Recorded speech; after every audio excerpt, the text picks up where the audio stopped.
This is Torrance doing with Lab 5 motion of falling objects.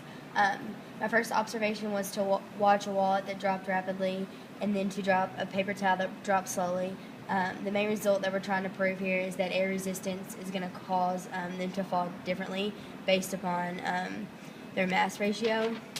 Some other objectives we're trying to look for is to compare the falling velocity of the two different objects. With this, we can find the terminal velocity and the difference between our air friction to weight ratio.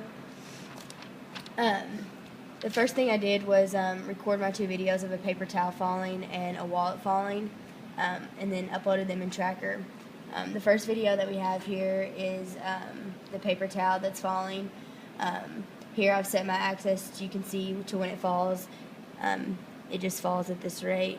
So when I play it, you can see that my points that I found are right along that. The length of my video is about 0.25 seconds, and my length scale is about 0.05 meters. And then here was all the data that I gathered from this. Same thing with the wallet. If we just watch it fall, I set the origin to right here at the center of my object, so it would just fall. So there we go, and we can watch that. The time of this video was 0.417 seconds, and I set my length scale to 0.2 meters. The average location is just plotted along these lines with the gather that I dated right here. So once I've analyzed these in Tracker, I went to my VPython program, and this was my computation model that I used. The first thing I had to do was set the mass of my object. So for this instance, I used the mass of my wallet, which was about 0.50 grams, and then my ball position, I'm just using that vector as 0, 0, 0, and same thing with the velocity, since these are just starting at an initial time.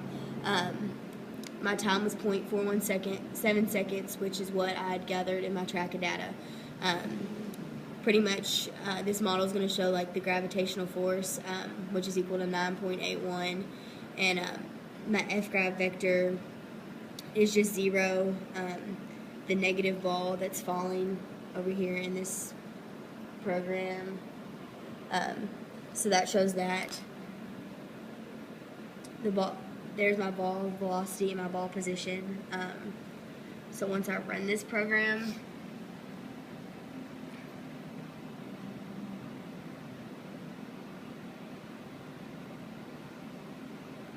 you can see that it starts at an initial position and just falls. This graph just shows it falling rapidly. So once I gathered the data from that, I used an Excel sheet to compare the differences between my observations to my computational model. This one right here shows the paper towel. The blue line is from the model that I used, and I changed my mass in that model to represent the mass of the paper towel. Here you can see that this line just towards the end falls off to be a linear line, which it eventually reaches its terminal velocity. But as you can see, the line that I got from my Tracker, I didn't have as many data points due to the short length of the video of the paper towel falling slowly. But if this was to continue, I think that maybe it would slope a little bit more. So then I did the same exact thing with the wallet. The blue line represents the model data that I'd gathered in VPython, and here was mine. You can kind of see the difference.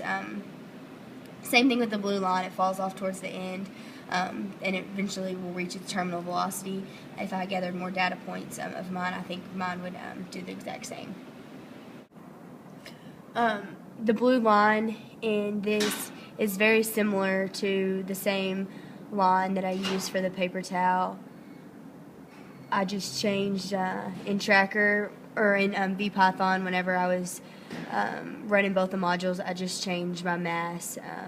The mass of my wallet was about 0.50 grams, and the mass of the paper towel was about 0.05. Moving on to part C, where we use the motion prediction of our object, where if our object was falling down, we needed to prove that the drag force was moving in the opposite direction, which means that it would be going up.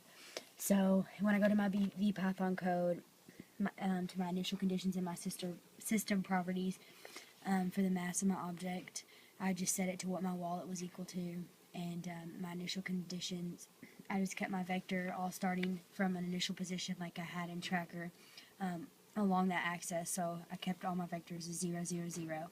I used my time step as 0.01. So here I'm just kind of like trying to prove that the net force is equal to 0, and that eventually the graph will reach its terminal velocity. So once I ran this in VPython and I got my information, I tried to prove what does this mean. So I used a certain model to imitate my drag force in this. So I had my paper towel dropping slowly and the wallet dropping at a rapid rate. So here you can see the paper towel that drops slowly versus the wallet that drops very quickly. With the drag force, the line just seems to like kind of flatten out, as you can see right here. This happens because the drag force is proportional to the velocity. It keeps increasing, so our net force is eventually going to equal 0. When these forces do equal each other, the pushes and pulls will also equal the same, and they will catch on to each other where our velocity will stay 0. This is stated by Newton's law also. So these are my graphs from the data I had gathered from VPython, where the paper towel was falling and the wallet was falling with the drags. So what if we had the wallet dropping slowly? I kind of used my models to examine the object's velocity as a function of time, and where the object was, like if the object was thrown downward initially instead of dropped from rest, how would that affect the graphs?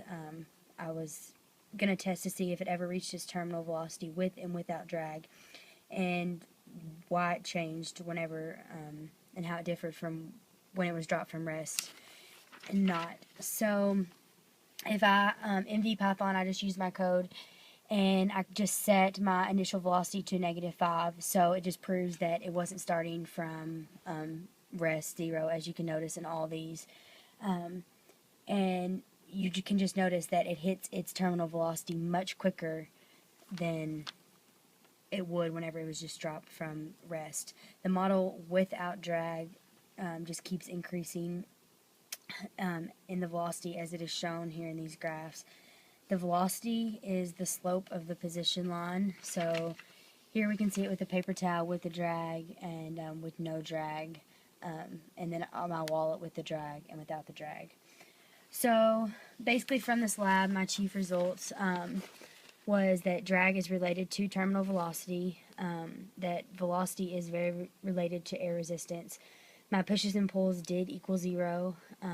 Eventually all my graphs did taper off towards the end to reach its terminal velocity, and that our drag force is opposite to the force of gravity in free fall.